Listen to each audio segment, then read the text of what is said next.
In a recent decision just before Christmas, the FMCSA decided to bow to pressure from the ATA and its mega carrier members and decide that truck drivers did not need to be paid for mandatory meal and rest breaks.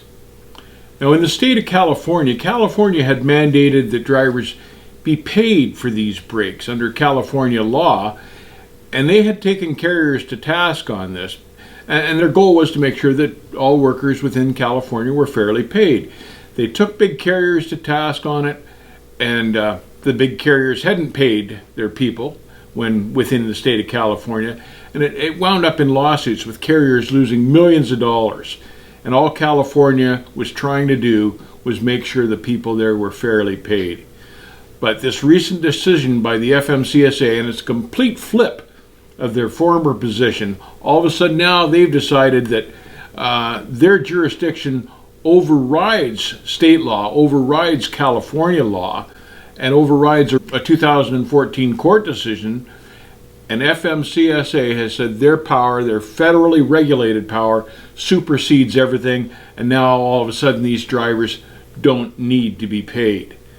Now, truck drivers had hoped that other states would follow California's lead and accept a more fair wage setup for its drivers to pay for all of their time rather than just by the mile. And suddenly, the FMCSA has changed its mind and saying, no, drivers can work for free through those periods. Now let me read you this quote from the head of the ATA, your friend and mine, Chris Spears.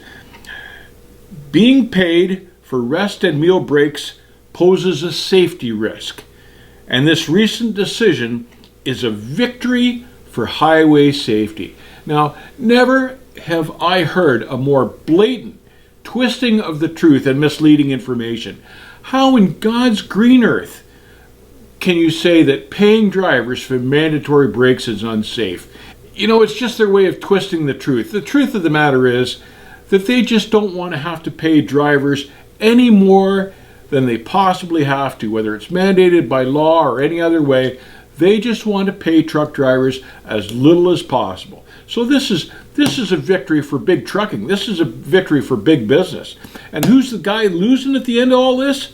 Of course it's the truck driver, because suddenly if he's working by the mile, he's only getting paid by the mile, and the moment he stops for any of these breaks, well, he's just sitting there for free. And basically what you're doing there is, and it is Christmas, I guess, so there's the truck driver's free present to the CEO of the trucking company he's working for.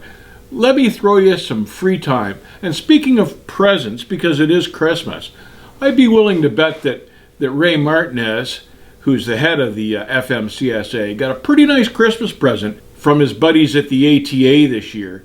I'm sure he got a new Mercedes or maybe a paid luxury vacation, because the timing's just too coincidental and it's a complete reversal of their former position.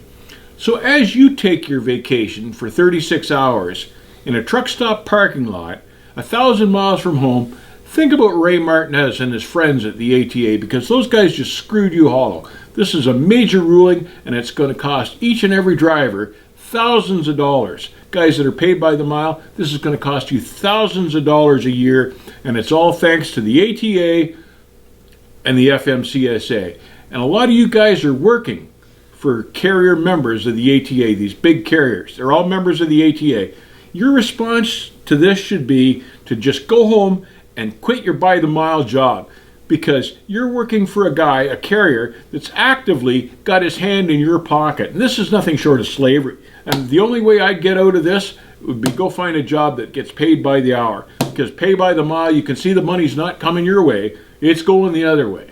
And that's just how big business works. So to protect yourself, to protect your families, go get a job by the hour, and tell these carriers that are paying by the mile and not paying for your downtime to go smoke it. You know, they wonder why there's a driver shortage. There's why there's a driver shortage, because it's just this non-stop stealing from drivers. I'm going to go try to cool off now. So in the meantime, you guys stay safe, think about your options, research some new ones if you're working by the mile on the road, and I'll see you on the back home.